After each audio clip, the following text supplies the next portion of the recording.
I'm going to ask you to not do that. Stay in the room with me, stay present. There's a quote I like by Dr. George Yancey in a letter that he published in the New York Times that he addressed to white America. And in this letter, he says, I'm asking you to look deep, to look into your soul with silence, to quiet that voice that will speak to you of your white innocence. Take a deep breath. Make room for my voice in the deepest part of your psyche. Try to be silent. Practice listening. So what I'm asking you to do is to not focus on how it feels for you to hear me describe oppression, but focus on the oppression. When I talk to my students, I often give an example of me describing someone on the ground with a boot on their neck, and they're focused on what it feels like to look at someone on the ground with a boot on their neck, as opposed to focusing on the person on the ground with the boot on their neck. Focus on the oppression. I am a professor at Columbia University in New York City and in a school of social work at that. I am grateful to be surrounded by people who share my values of racial justice and racial equity. But I also find that even people who believe, espouse these beliefs of racial justice and racial equity, don't always understand racial injustice or racial inequity. They don't always get how that really shows up in people's lives and in society. I find that it's easier to build consensus on what should be, and much more difficult to build consensus on what is. It's much easier to agree that the world should be a fair place and that my kid deserves the same shot as your kid.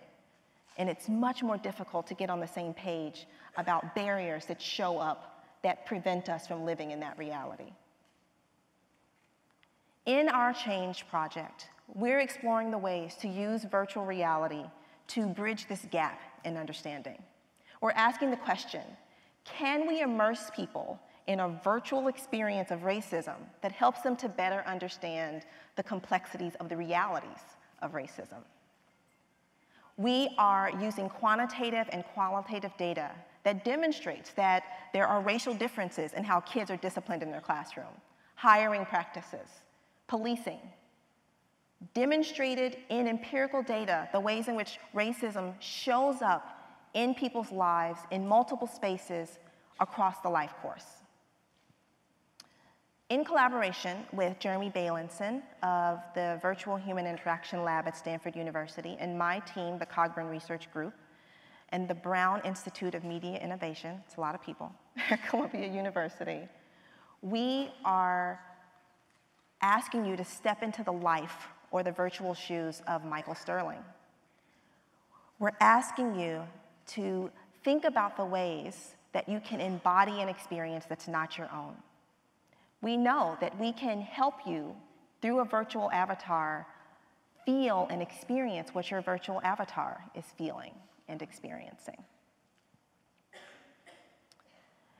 We have used complex uses of quantitative and qualitative data to construct narratives of race and racism through the life of Michael Sterling. We're asking you to think about what it feels like to be Michael at age 7, age 15, 30, and 50. At age 7, you're in a classroom playing with your friends, tossing blocks as airplanes and flying robots, and suddenly your white female teacher appears hovering over you, scolding you for being aggressive and dangerous. You need to calm down, Michael. You're gonna hurt someone. Go sit in timeout. You're not acting any differently than your white peers. And as you sit in timeout, as an avatar, looking at your face in the mirror, we're asking you to reflect on how it felt to be treated that way as you watch your white peers continue to play. At age 15, you're preparing to go to a basketball game with your friend Jacob, who's white, and he's waiting at you at the door, waiting for you at the door. Before you leave, your mother asks you to stop. She's watching the local news, and she realizes that the police are looking for someone who's wearing something very similar to you. She asks you to change.